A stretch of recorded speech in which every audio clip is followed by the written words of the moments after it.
Hello financial fighters. So you might be wondering कि what is the best time to average out the shares? ऐसा लग रहा होगा ना कि चलो 10% गिर गया, 5% गिर गया, तब एवरेज आउट कर लेते हैं. सो आंसर है नहीं. That is not the best time और I would say that is not the perfect time. So perfect time क्या है? सो परफेक्ट टाइम जानने से पहले एक बेसिक कॉन्सेप्ट समझ लेते हैं, which is systematic risk versus unsystematic risk, and that will give you the perfect answer. Let me show you. So normally अगर आप देखोगे मार्केट में जब भी फॉल आता है, या शेयर प्राइसेस गिरते हैं या मार्केट जब भी गिरता है तो कितने टाइप से गिरता है. Number 1 systematic. ठीक है, सिस्टमैटिक तरीके से गिरता है, एंड विच मीन्स पूरा का पूरा मार्केट एक साथ गिरता है. ठीक है, एंड दूसरा अनसिस्टमैटिक.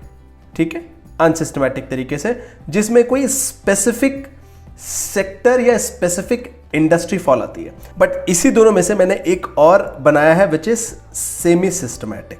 ठीक है, सेमी सिस्टमैटिक.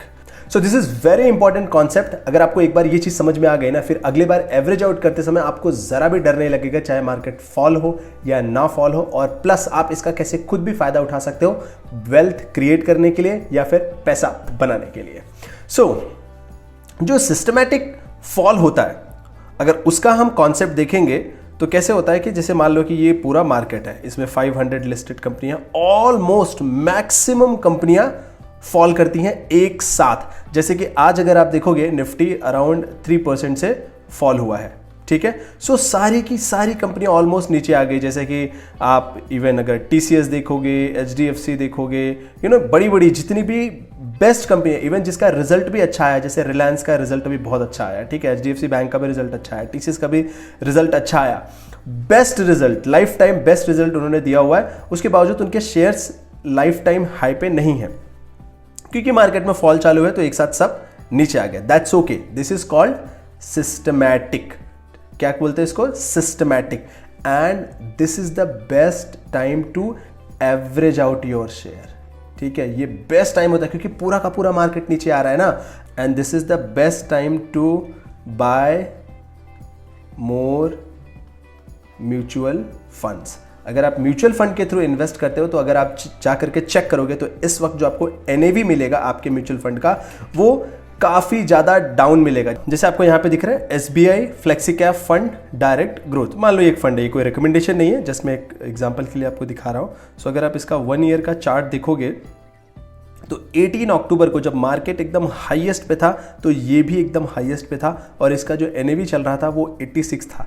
बट जैसे ही मार्केट 16,400 के करीब आया लगभग 20 दिसंबर को, तो ये 78 पे था. मतलब कितना फॉल था?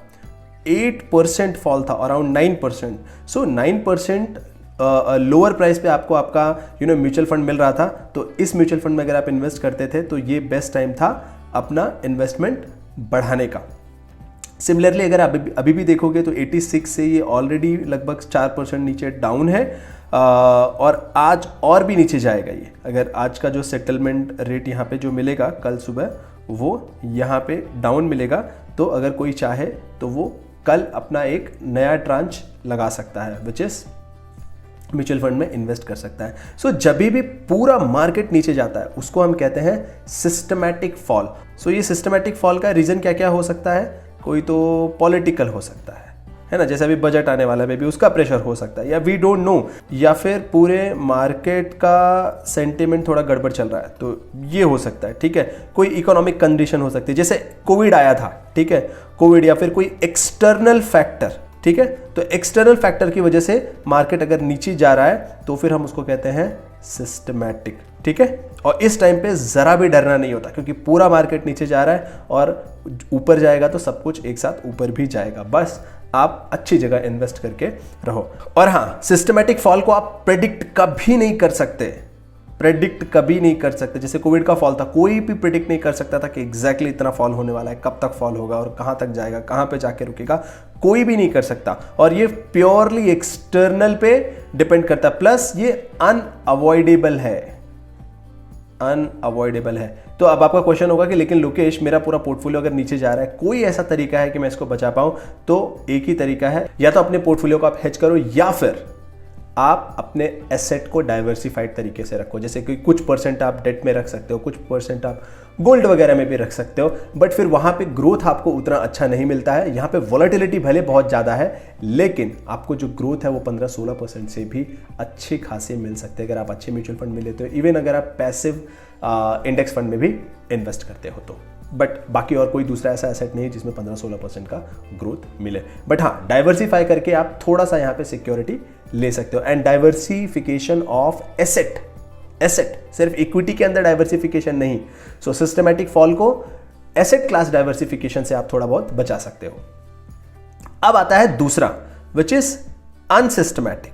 ठीक है, यहां पे लिखते हैं अनसिस्टमैटिक। अब इसमें दो टाइप है एक्चुअली, अगर आप मैं ऐसा बोलूं यहां पे, तो एक सेमी सिस्टमैटिक और एक कंप्लीटली अनसिस्टमैटिक। सो सेमी सिस्टमैटिक में मैं किसको रखता हूं, जैसे कि पूरे के पूरे सेक्टर को प्रॉब्लम हो जाए।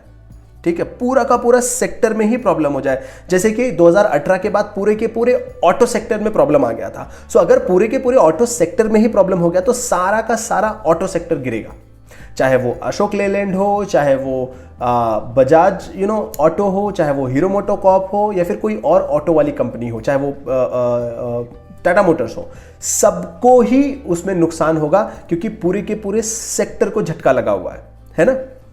या फिर सपोज करो किसी स्पेसिफिक सेगमेंट में इंपोर्ट ड्यूटी लग गई है ना, कि वहां से जो सामान आ रहा है ड्यूटी लग गई या हट गई, तो जो फायदा होना है या घाटा होना है पूरे के पूरे सेक्टर को एक साथ होगा। जैसे कि कोई पीएलआई स्कीम आ गई किसी पर्टिकुलर सेक्टर के लिए, तो पूरे सेक्टर को फायदा या नुकसान एक साथ हो जाएगा, पूरे के पूरे मार्केट को नहीं होगा, उस सेक्टर को स्पेसिफिक ही होगा। जैसे रेरा आने से अगर हम कोई मानता है कि यार रियल एस्टेट को नुकसान हुआ है या किसी को लगता है फायदा हुआ, तो पूरे सेक्टर को एक साथ हो रहा है, किसी एक चीज की वजह से या किसी एक कंपनी को वो चीजें नहीं हो रही हैं। तो इसको मैं कहता हूं सेमी सिस्टमैटिक। पूरे मार्केट में असर नहीं पड़ रहा है, बट स्पेसिफिक सेक्टर को फर्क पड़ रहा है। जैसे कि टेलीकॉम 2003 से 2007 तक अगर देखो तो एयरटेल के लिए बेस्ट टाइम था, लेकिन जैसे ही 2007 में गवर्नमेंट ने बहुत सारी कंपनियों को स्पेक्ट्रम बांटना शुरू कर दिए, उनका जो लाइसेंस है, तो इतनी सारी कंपनियां आ गई थी, हच, वोडाफोन, एयरसेल, बीपीएल, पता नहीं कितनी कंपनियां आ गई थी, और जिसकी वजह से कंपटीशन जनरेट हो गया,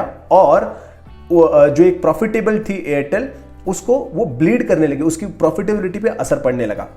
सो अब इस चीज से बचे कैसे अपना पोर्टफोलियो बैलेंस करें सेमी सिस्टमैटिक फॉल से, तो इसमें होता है सेक्टर डाइवर्सिफिकेशन। याद रखना, सेक्टर डाइवर्सिफिकेशन। सो इसीलिए आप सारा का सारा पैसा एक सेक्टर में नहीं लगाते। आईटी कितना भी बूम हो जाए, बट फिर भी 100% पैसा आप आईटी में नहीं लगाओगे, आप 30%, 40% या 20% आपके रिस्क के हिसाब से आप उतना लगाओगे। बचा हुआ आप थोड़ा केमिकल में लगाओगे, थोड़ा बैंकिंग में लगाओगे, थोड़ा फाइनेंस में लगाओगे, थोड़ा एनबीएफसी में लगाओगे, और थोड़ा रियल स्टेट में लगाओगे, थोड़ा मीडिया में लगाओगे, और फिर इस तरीके से आप एक बेहतर डाइवर्सिफाइड पोर्टफोलियो बनाते हो। ठीक है, सो अगर पूरे सेक्टर भी नीचे जाता है तो भी एक तरीके से आप एवरेज आउट कर सकते हो। लेकिन जो थर्ड है, which is the most dangerous, unsystematic fall, which is किसी स्पेसिफिक बिजनेस में फॉल आना। सो जो अनसिस्टमैटिक फॉल होते हैं उसमें भी दो टाइप है, नंबर 1 इंटरनल एंड नंबर 2 अगर आप देखोगे तो एक्सटर्नल। सो जब भी एक्सटर्नल की वजह से फॉल आता है तो हमें कंडीशन को एक बार चेक करना होता है, एक्सटर्नल क्या वो कंडीशन शॉर्ट टर्म है, लॉन्ग टर्म है। जैसे कि मैं आपको बताता हूँ, लक्ष्मी ऑर्गेनिक एक कंपनी है, हाल ही में ज़्यादा बारिश की वजह से उनका जो एक प्लांट था वहाँ पे बाढ़ आ गई थी और उस प्लांट में पूरा नुकसान हुआ। तो ये एक एक्सटर्नल फैक्टर है, इसमें कंपनी की कोई गलती है नहीं। सो आप इसको एनालिसिस करोगे कि भाई ये प्लांट का इतना बड़ा डिस्ट्रक्शन तो नहीं है कि अब ये कंपनी बर्बाद हो जाएगी। अगर थोड़ा बहुत है तो ठीक है, उल्टा आप सस्ते प्राइस में मिलेगा तो आप थोड़ा एवरेज आउट भी कर लोगे।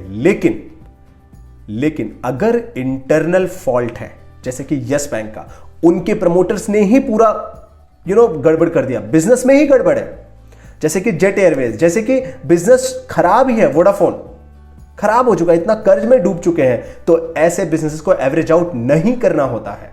नोट कर लो इसको, दीवार पे कहीं छाप लो, लिख लो, ठीक है, मोबाइल पे स्क्रीन बना लो कि अगर इंटरनल इशू है कंपनी का तो आपको कभी भी एवरेज आउट नहीं करना होता है। और हम बहुत बार इस चीज में फंस जाते हैं, मैं आपको बता देता हूं, बहुत बार इस चीज में फंस जाते हैं। और अच्छी कंपनियों को चेक करने का क्या तरीका, आपका क्वेश्चन होगा कि लोकेश कैसे हम पता करें कि इसमें सिस्टमैटिक फॉल है, अनसिस्टमैटिक फॉल है। तो सिंपल तरीका है, आप चार्ट को भी कंपेयर कर सकते हो। अगर आप गूगल पे जाओगे, जैसे कि मैं यहाँ पे देखता हूँ टीसीएस शेयर प्राइस, ठीक है, अब देखो यहाँ पे आज टीसीएस का शेयर प्राइस फॉल यहाँ पे दिख रहा है, ठीक है। अब इसी चीज को फाइनेंस वाले टैब में चलते हैं गूगल के, और यहाँ पे देखो कंपेयर, कंपेयर में अगर इसको मैं निफ्टी 50 से कंपेयर करूं तो कैसा दिख रहा है आप देखोगे। आप यहाँ पे चार्ट दिख रहा है, यहाँ पे 5 साल का चार्ट देखो। जब इसमें अप आता है, ब्लू मतलब TCS है एंड येलो मतलब निफ्टी 50 दिख रहा है। निफ्टी 50 में अप तो TCS भी अप, ठीक है, और निफ्टी 50 डाउन तो TCS भी डाउन दिख रहा है। ऑलमोस्ट सिमिलर टाइप के पैटर्न फॉलो हो रहा है। अभी देखो यहाँ पे फॉल है निफ्टी 50 में, तो TCS में भी फॉल है। सेम अगर मैं आपको HDFC बैंक दिखाऊं, ठीक है, HDFC बैंक, ठीक है, दिख रहा है ऑलमोस्ट सिमिलर है। जब ये अप जाता है तो ये भी अप जाता है। लेकिन अगर वहीं मैं आपको दिखाऊं वोडाफोन, ठीक है,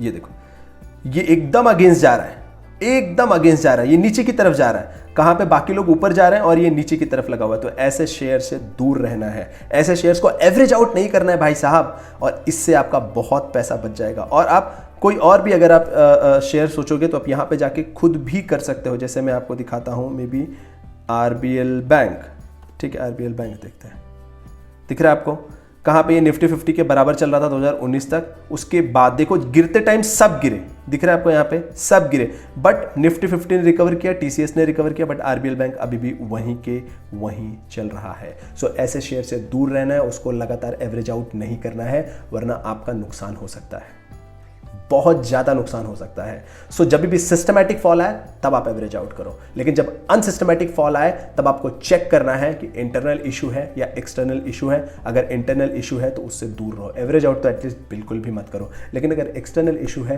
तो आप उसको एसेस कर सकते हो, देख सकते हो कि कितना बड़ा इशू है, और उसके बेस पे आप एवरेज आउट करने का जो है चांस ले सकते हो। आज मार्केट में बहुत बड़ा फॉल था, इसलिए मुझे लगा कि ये एक बहुत अच्छा वीडियो है। बहुत सारे लोग आप में से काफी लोग एवरेज आउट कर रहे होंगे बिना ये सब पूरा समझे देखे। So now you are very clear कि कब एवरेज आउट करना है और क्यों एवरेज आउट करना है, and that's how you create wealth. I hope ये वीडियो आपको काम का लगा होगा। मिलते हैं कल नेक्स्ट वीडियो में। Thank you so much.